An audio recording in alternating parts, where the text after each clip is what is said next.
लाभार्थी संख्येला कात्री लावल्याचं पाहायला मिळालं। आता एका घरात एकच लाडकी बहीण योजनेची लाभार्थी असा निकष लावून फेरपडताळणीला सुरुवात करण्यात आली आणि त्यामुळे लाडक्या बहिणींमध्ये प्रचंड रोष निर्माण झालाय। सामान्य लाभार्थ्यांमध्ये संताप आणि भीती निर्माण झाली। त्यामुळे सरकारने लगेच सारवासारव करायला सुरुवात केली आहे। ही फेरपडताळणी करताना कोणत्याही पात्र लाभार्थी महिलेवर अन्याय होणार नाही असं म्हणत तटकरे यांनी सारवासारव केलेली आहे। प्रत्येक जिल्ह्यातला जो काही आम्हाला डेटा मिळालेला आहे तो आम्ही जिल्हाधिकाऱ्यांच्या माध्यमातून सुपूर्द केलेला आहे। तिथं स्क्रुटिनी होईल। त्याच्यामध्ये सुद्धा काही असे आहेत जे पात्र ठरतील, काही असे आहेत जे प्रथम चौकशीमध्येच अपात्र झालेले असतील। हा त्यांनी एकदम सगळा जो रॉ डेटा आहे तो दिलेला आहे। याला आम्ही बायफर्केट करण्याचा प्रयत्न हा ग्राउंड लेवल पासून करत आहोत।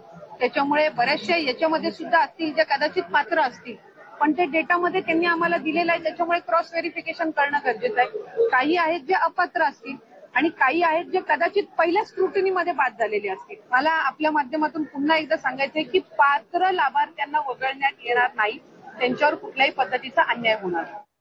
जवळपास 60,000 अर्ज सध्या स्थितीमध्ये स्क्रुटिनी होईपर्यंत थांबवण्यात आलेला आहे। स्क्रुटिनी झाल्यानंतर ज्या पात्र असतील त्यांच्या खात्यामध्ये हा लाभ वितरित करण्यात येईल। मला आजच्या दिनी आपला लाडकी बहीण योजना गेल्या वर्षी सुरू झाली, खरं तर आज त्याच्या अंमलबजावणीला 1 वर्ष पूर्ण होत आहे। म्हणजे आम्ही गेल्या वर्षी 15 ऑगस्टच्या वेळेला आम्ही डीबीटीची प्रोसेस सुरू केली होती आणि 17 ऑगस्टला रक्षाबंधनच्या पूर्वसंध्येला पहिला लाभ हा वितरित झाला होता। त्याच्यामुळे साधारणपणे या योजनेमध्ये संपूर्ण रजिस्ट्रेशन 2,63,00,000 झालं होतं। त्यावेळेला प्राथमिक स्क्रुटिनीमध्ये साधारणपणे 10 ते 15 लाख ज्यांनी अर्ज केला होता ते त्याच्यामध्ये अपात्र ठरले आणि मग आम्ही प्रत्येक विभागाकडनं माहिती मागवत होतो, त्यांच्या ज्या योजना आहेत त्यांच्याकडचा जो डेटा आहे त्या संबंधित। जानेवारी महिन्यामध्ये आम्हाला नमो शेतकरी योजनेचा डेटा मिळाला, ज्याच्यामध्ये नमो शेतकरीचा लाभ घेणाऱ्या ज्या महिला होत्या त्यांना त्याच्यामध्ये 1000 रुपये नमो शेतकरी मधनं मिळत होते, म्हणून 500 रुपये आपल्याला लाडकी बहीण मधनं देणं होतं। तर त्या पद्धतीचं आपण इम्प्लिमेंटेशन केलं। त्याच्यानंतर मधल्या कालावधीमध्ये आम्हाला माहिती व तंत्रज्ञान विभागाने जी माहिती दिली त्याच्यामध्ये त्या विभागाकडे सगळ्या विभागांचा जो डेटा होता 26 लाखाचा तो त्यांनी आम्हाला दिला। आम्ही त्याच्यावर स्क्रुटिनी करत आहोत, ज्याचा उल्लेख आपण आता केला की अंगणवाडी सेविका मदतनीस आणि तिथले जे आमचे स्थानिक अधिकारी आहेत विभागाचे ते ग्राउंड लेवलची स्क्रुटिनी करतील। माझे आपल्या माध्यमातून सगळ्यांना आव्हान आहे की ही जी योजना आहे ती आपण ज्या गरजू महिला आहेत त्यांच्यासाठी आपण त्या ठिकाणी दिलेली आहे।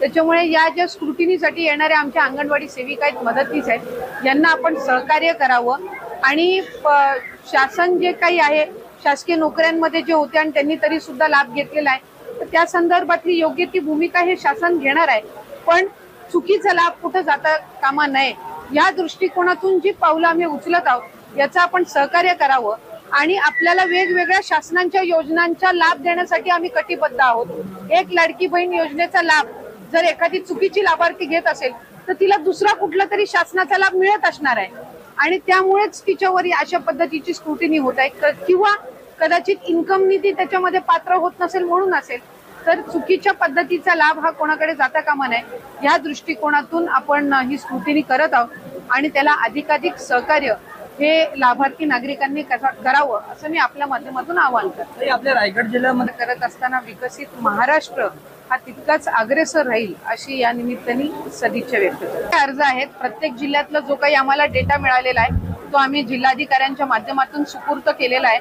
तिथं स्क्रुटिनी होईल।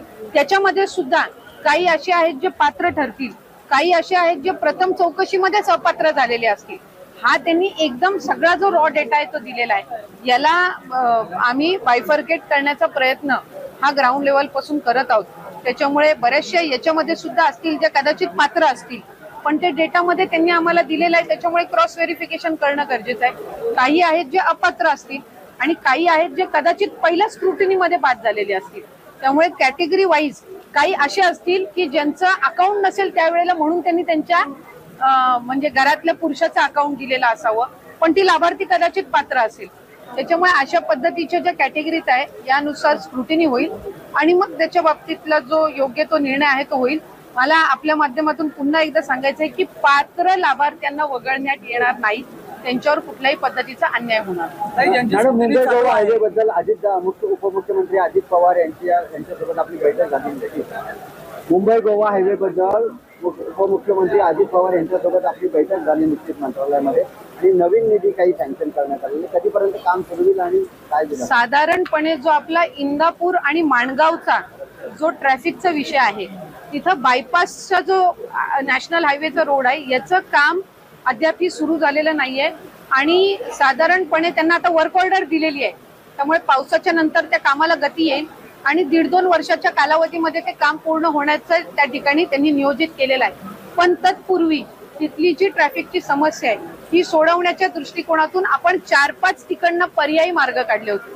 म्हणजे मोरब्यापासूनचा एक असेल किंवा इंदापूर पासूनचा रुद्रवली पर्यंतचा एक पर्याय असेल आणि या सर्व भादाव पासूनचा एक असेल, असे आपण एक 4-5 पर्याय काढले होते आणि त्याला नॅशनल हायवेचे पैसे येण्याची वाट न बघता राज्य हे आपल्या खर्चातून त्या ठिकाणी हे 22 कोटीचे अंदाजपत्रक आपण केलेले आहे आणि त्याचं टेंडर प्रोसिजर ही आपल्याला पुढच्या कालावधीत झालेली पाहायला मिळेल आणि त्या कामांना गती देऊन 2-2.5 वर्ष जे बायपासचं काम व्हायला लागलं